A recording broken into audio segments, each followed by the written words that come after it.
posters, telling myself I was going to sell tickets by the bale because the weekend of the 4th is the hottest time for geeks, and I had a fine, brawny geek that year. Enthusiastic about the work, he was.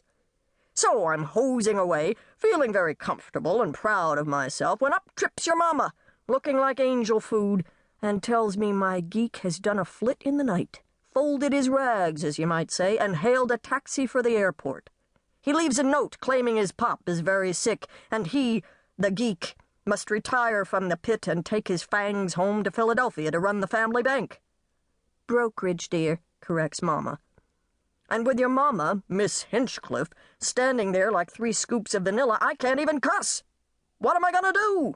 The geek posters are all over town. It was during a war, darlings, explains Mama.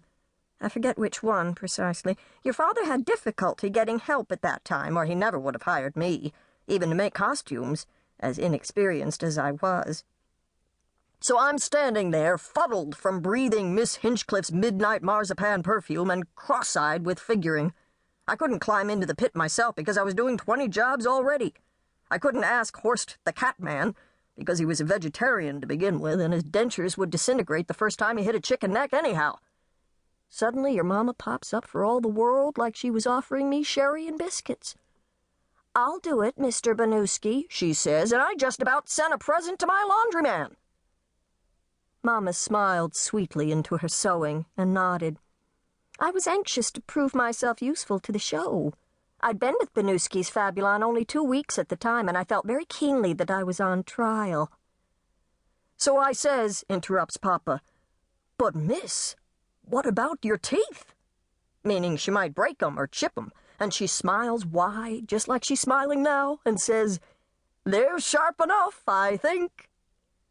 We looked at Mama, and her teeth were white and straight, but of course by that time they were all false. I looked at her delicate little jaw, and I just groaned. "No," I says, "I couldn't ask you to." But it did flash into my mind that a blonde and lovely geek with legs, I mean your mama has what we refer to in the trade as legs, would do the business no real harm. I'd never heard of a girl geek before, and the poster possibilities were glorious. Then I thought again, no, she couldn't.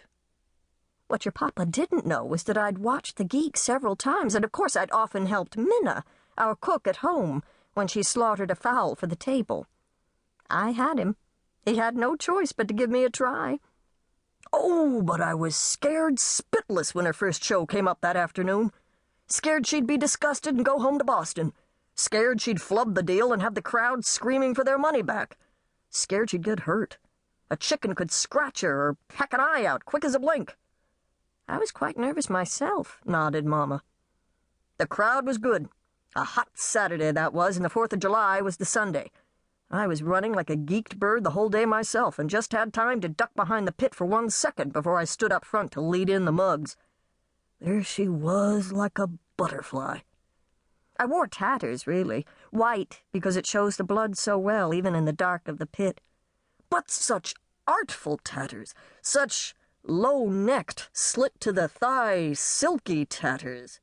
So I took a deep breath and went out to talk 'em in, and in they went. A lot of soldiers in the crowd.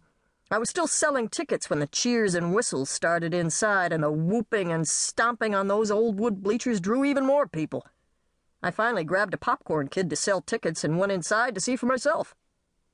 Papa grinned at Mama and twiddled his mustache. "I'll never forget," he chuckled. I couldn't growl, you see, or snarl convincingly, so I sang, explained Mama.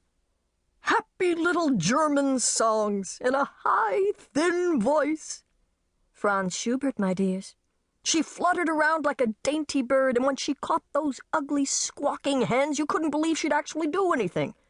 When she went right ahead and geeked 'em, that whole larruping crowd went bonzo wild. There never was such a snap and twist of the wrist, such a vampire flick of the jaws over a neck, or such a champagne approach to the blood. She'd shake her star-white hair, and the bitten-off chicken head would skew off into the corner while she dug her rosy little fingernails in and lifted the flopping, jittering carcass like a golden goblet, and sipped, absolutely sipped, at the wriggling guts. She